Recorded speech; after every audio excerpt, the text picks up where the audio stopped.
Surgical strikes, ये सवाल मैं पूछ रही हूँ, पता नहीं जवाब आप देंगे कि नहीं।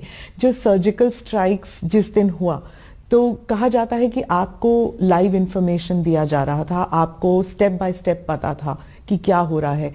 उस वक्त आप क्या सोच रहे थे? क्योंकि ये संभव था कि सर्जिकल स्ट्राइक ऑपरेशन सक्सेसफुल ना हो, तब उसकी जिम्मेदारी भी आप पर होती कि एक बॉच्ड स्ट्राइक है। और ये भी हो सकता था कि लोग आपको एक वॉर मॉन्गरिंग लीडर के तौर पर समझे कि आपने पाकिस्तान पर आक्रमण किया, आप जंग छेड़ना चाहते हैं। उस वक्त आपके मन में, क्योंकि ये पहली बार था कि as a prime minister you were taking such a step, तो आपके मन में उस वक्त क्या था? देखिए, जब उरी की घटना घटी और जिस प्रकार से हमारे सेना के जवानों को मार दिया गया और जलाया गया, उस घटना ने मुझे बहुत बेचैन बना दिया था और मेरे भीतर एक आक्रोश था। मैं बेचैन हो गया था। मैं केरल गया था। मैंने केरल में एक पब्लिक मीटिंग में इसका जिक्र भी कर दिया, क्योंकि मैं अपने आप को रोक नहीं पा रहा था। लेकिन मैं एक लोकतांत्रिक व्यवस्था का प्रतिनिधि हूं और मेरा व्यक्तिगत गुस्सा, मेरा व्यक्तिगत आक्रोश, मेरी व्यक्तिगत बेचैनी, इस पर व्यवस्था पर कभी प्रभाव नहीं होना चाहिए। मैं संतुलन समझता हूं। लेकिन ऐसा हुआ क्यों, उसके लिए मैंने सेना के लोगों से लगातार चर्चाएं की। लेकिन मैंने अनुभव किया कि मुझसे तो सेना के अंदर आग ज्यादा लगी हुई है। वे किसी भी हालत में इस परिस्थिति में देश के जवानों के मॉरल के लिए भी उनको न्याय दिलाना चाहते हैं। तो मैंने उनसे कहा कि आप पूरा डिजाइन करके लाइए मेरे पास, क्या है, क्या रिक्वायरमेंट है। और मैंने कहा आप जितना भी कर सकते हैं करिए, आप सोचने में कमी मत करना, फिर बैठ के तय करेंगे कितना कर सकेंगे, नहीं कर सकेंगे। मैंने उनको खुली छूट दी। उन्होंने पूरा प्लान किया, वो लेके आए मेरे पास। 2 बार हमको डेट बदलनी पड़ी इस ऑपरेशन की, क्योंकि मैं फुल सिक्योरिटी चाहता था। आखिरकार ऑपरेशन तय हुआ। मैं जानता हूं कि ये बहुत बड़ा रिस्क था और रिस्क मुझे राजनीतिक फायदे और नुकसान वाला रिस्क मैं कभी सोचता नहीं हूं। मेरे जवान, उनका कोई नुकसान नहीं होना चाहिए, क्योंकि वो हमारे शब्द पर जिंदगी लगाने के लिए निकल पड़े। तो उसके लिए जो कुछ भी साधनों की जरूरत थी, उसको भी कुछ साधन भी जुटाए गए ताकि कोई तकलीफ ना हो।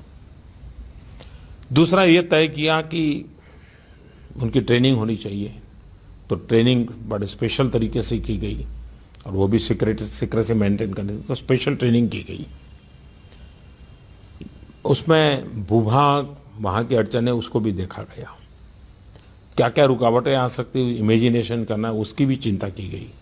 और मैं इन चीज़ों को, मेरे लिए बड़ा लर्निंग एक्सपीरियंस था, तो मैं भी उसको ज़रा बड़े चाव से समय दे करके देखता था कैसे कर रहे हैं, क्या कर रहे हैं, और मुझे भी एक सीखने को मिल रहा था। फिर हम जब बैठे तो हमने निर्णय किया कि भाई अब सो एंड सो डेट हम करेंगे। कौन कहाँ रहेगा, उसका मेन टीम के लोग, वो भी तय किया। और तय ये किया कि सूर्योदय के पहले हमारे लोग वापस आ जाने चाहिए। और मैंने स्पष्ट आदेश दिया था कि सफलता मिले या विफलता, उसकी चिंता छोड़ देना, लेकिन सूर्योदय के पहले वापस आना है। हम इस मोह में पड़ जाएं और फिर लंबा खींच ले, ऐसा नहीं। जो भी करना, कैजुअलिटी नहीं होनी चाहिए, सक्सेसफुल मिशन, सक्सेसफुल हो विफल हो, लेकिन सूर्योदय के पहले वापस आना है। हो सकता है हम विफल होकर के लौटना पड़े तो विफल होकर लौट, मतलब सुसाइड मिशन नहीं था। लेकिन मैं मेरे जवानों को मरने नहीं दूंगा, ये मेरा पहला इंस्ट्रक्शन था।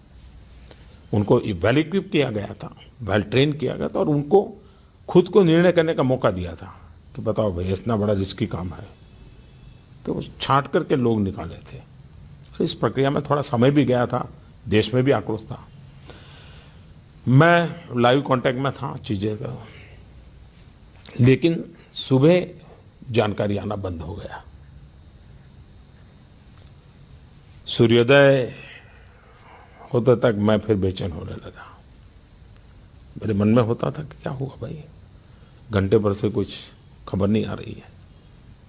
पढ़ना तो लगातार आ रही थी, निकले हैं पहली टुकड़ी ये, दूसरी टुकड़ी ये, ऐसा है वगैरह, लेकिन सूर्योदय होने के बाद भी मुझे खबर नहीं आने लगी, तो मैं थोड़ा बेचैन होने लगा।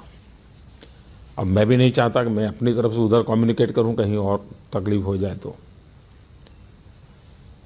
काफ़ी यानी करीब करीब सूर्योदय के भी 1 घंटे के बाद वो समय मेरे लिए बहुत कठिन था, बहुत मुश्किल था, क्योंकि मैं जिंदा लौटने की खबर सुनने के लिए मैं बड़ा रहा था। वहाँ कितना नुकसान हुआ वो बात का विषय है, लेकिन मेरा जवान जिंदा लौटे मेरी पहली प्राथमिकता थी। फिर एक खबर आई करीब घंटे भर के बाद सूर्योदय कि अब वापस हमारी सीमा में पहुंचे नहीं है, लेकिन हमारी 2-3 टुकड़ियां सेफ जोन में आ गई है। लेकिन चलने निकलते और कहीं रेंगते हुए निकलते तो समय लगेगा, लेकिन अब हमारा सेफ जोन है, इसलिए आप चिंता मत कीजिए। मैंने कहा फिर भी आखिरी व्यक्ति के पहुंचने तक मुझे खबर चाहिए। लेकिन वो हम करीब सूर्योदय के बाद 2 घंटे तक वापस आने का क्रम चला, और जब आखिरी व्यक्ति आ गया तो फिर हमने कैबिनेट कमेटी ऑन सिक्योरिटी की मीटिंग बुलाई, और उनको मीडिया ने, आर्मी के लोगों ने आकर के सारा ब्रीफ किया। उसके बाद पाकिस्तान को बताना ये काम कैबिनेट कमेटी ने, सिक्योरिटी ने तय किया, और पहले पाकिस्तान को सूचना करो कि ऐसा ऐसा हुआ है, और उसके बाद मीडिया को बताना। तो पाकिस्तान के लोग टेलीफोन पे आते नहीं थे। मीडिया को 11 बजे बुला लिया था। मीडिया भी परेशान था कि भाई ये क्या बात है, बोलते नहीं कुछ। बात करीब 11:30 पौने 12 बजे हुई, तो 12 बजे फिर प्रेस को, सारा देश को बताया। तो मेरे लिए ये पल बहुत ही एक प्रकार से एक्साइटमेंट भी था, चिंता भी थी, और मैं पूरी तरह खुद इन्वॉल्व था, तो बारीक नज़र ले रहा था। लेकिन जिस प्रकार से ऑपरेशन किया, जिस बारीकी से किया, हमारी सेना की शक्ति का मुझे एक नया परिचय हुआ जी। हमारी सेना में ये जो सामर्थ्य है अद्भुत है जी, और मैं तो सर झुकाकर उनको नमन करता हूँ। कितनी बारीकी से, इतनी परफेक्टली उन्होंने प्लान किया, और इसलिए गर्व होता है हमारी सेना पर।